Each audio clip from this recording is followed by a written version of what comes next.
Partai Umat mengajukan permohonan pengujian pasal 222 Undang-Undang Nomor 7 Tahun 2017 tentang pemilihan umum terkait ambang batas pencalonan presiden atau presidensial threshold 20% ke Mahkamah Konstitusi atau MK. Dalam permohonan tersebut, Partai Umat diwakili oleh Ketua Umum Ridho Rahmadi dan Sekretaris Jenderal Ahmad Muhajir. Dalam sidang dengan agenda pemeriksaan pendahuluan pada Rabu 9 Februari 2022, kuasa hukum Partai Umat, Refli Harun menjelaskan kliennya mengajukan gugatan karena sebagai partai politik baru merasa dirugikan, hak konstitusionalnya akan berlakunya ketentuan tersebut. Untuk informasi lebih lengkapnya, saat ini telah terhubung dengan kami yakni Gita Irawan, reporter dari tribunnews.com. Halo Gita, selamat malam. Selamat malam Alvin, selamat malam Gita, Tribuners. Ya, Gita bisa Anda jelaskan bagaimana suasana sidang yang digelar hari ini? Ya, terima kasih Alvin. Jadi Tribuners, sidang dengan agenda pemeriksaan pendahuluan tersebut berlangsung secara hybrid dengan dihadiri langsung oleh panel Hakim Konstitusi, yakni Hakim Konstitusi Aswanto, Wahidudin Adams, dan Daniel Yusmik.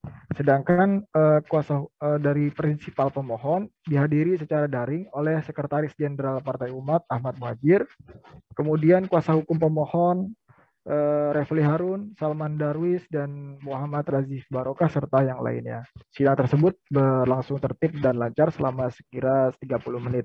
Demikian. Kita lantas apa saja kerugian konstitusional yang dikemukakan Partai Umat dalam permohonan tersebut? Ya, bisa disampaikan tadi kuasa hukum Partai Umat Refli Harun menyampaikan setidaknya ada 5 kerugian yang dicantumkan dalam permohonan. Pertama, yakni ketentuan tersebut membuat Partai Umat tidak dapat memilih kandidat yang lebih banyak dan lebih selektif karena ketentuan 20% tersebut hanya memungkinkan 4 kandidat saja secara teoritis. Kedua, Partai Umat tidak dapat mengusulkan calon presiden dan atau calon wakil presiden pada pemilihan mendatang. Karena notabene memang Partai Umat adalah partai baru yang belum ikut kontestasi di Pilpres 2019 sehingga tidak punya baik kursi maupun suara.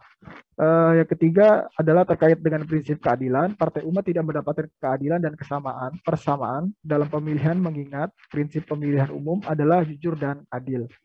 Yang keempat, Partai Umat terhambat untuk merealisasikan manifesto politik sebagai sebuah partai. Dikemukakan salah satu peran partai adalah rekrutmen politik, termasuk rekrutmen kepemimpinan nasional. Peran tersebut menjadi terhambat dengan ketentuan presidensial threshold 20% karena dengan batas tersebut Partai Umat tidak memiliki kesempatan untuk mencalonkan baik calon presiden maupun wakil presiden. Dengan demikian, kerja-kerja partai politik dalam melakukan rekrutmen kepemimpinan nasional itu tidak bisa dilakukan. Karena kalaupun dilakukan, toh akhirnya tidak bisa disalurkan juga melalui Partai Umat.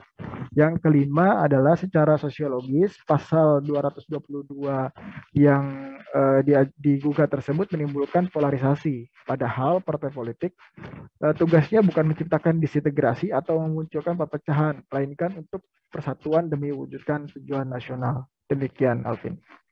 Baik, Gita. Lantas, apa argumentasi yang diajukan Partai Umat dan kemudian apa saja petitum yang dimohonkan pada Hakim Konstitusi, Gita?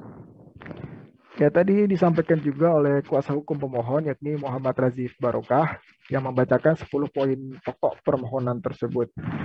Satu di antara 10 poin pokok permohonan tersebut adalah pasal 222 Undang-Undang Nomor 7 Tahun 2017 tentang Pemilu bukan merupakan open legal policy dan bertentangan dengan pasal 6 ayat 2 serta pasal 6A ayat 5 Undang-Undang Dasar 1945. Dalam argumentasi tersebut diantaranya Razif mengutip pertimbangan hukum putusan nomor 51, 52, 59 tahun 2008 dan putusan Mahkamah Konstitusi nomor 53 tahun 2017.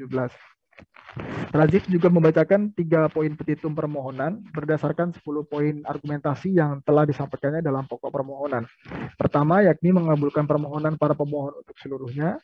Yang kedua, menyatakan pasal 222 Undang-Undang Nomor 7 Tahun 2017 tentang Pemilihan Umum bertentangan dengan Undang-Undang Dasar Negara Republik Indonesia tahun 1945 dan tidak memiliki kekuatan hukum mengikat.